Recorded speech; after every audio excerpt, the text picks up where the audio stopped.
Hilito, por Enrique Pérez Díaz.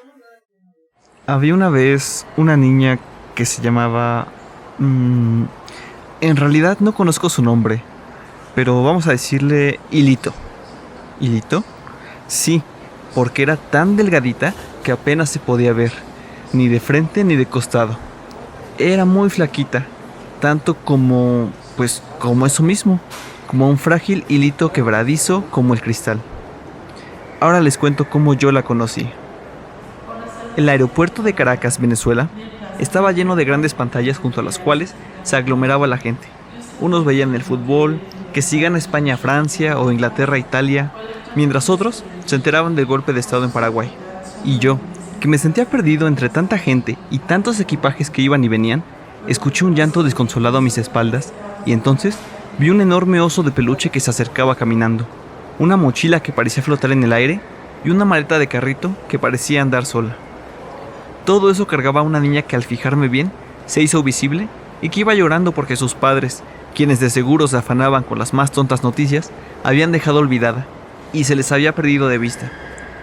Yo me acerqué despacio, cauteloso, como despertando de un largo y pesado sueño, y allí estaba Hilito, flaquita, llorosa, sin decir una sola palabra en inglés o en español o italiano, francés o ruso o no sé, alguna otra lengua conocida.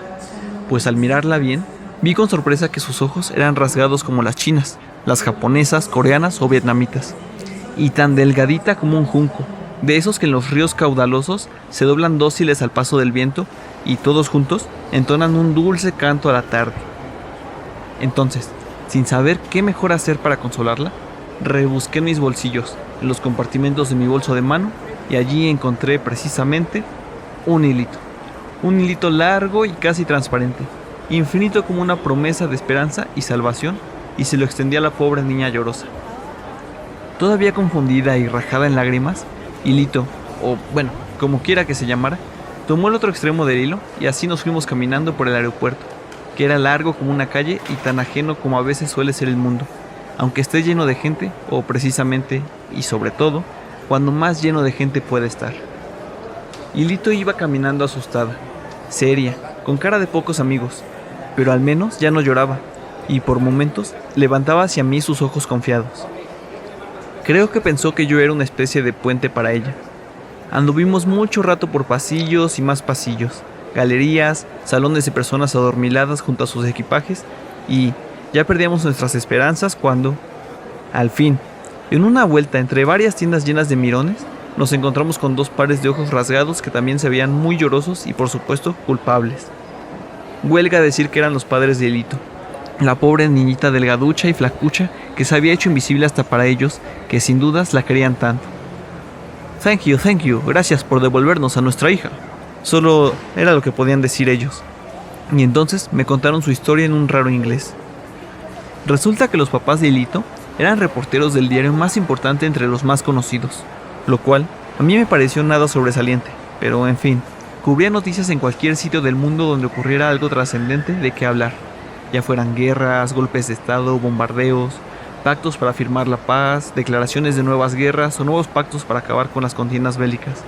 A todos sus viajes debían llevar Hilito, pues si se la dejaban a alguien, se les podría perder de tan flaquita que era. Está claro que solo ellos, que la querían mucho, tenían ojos para Hilito.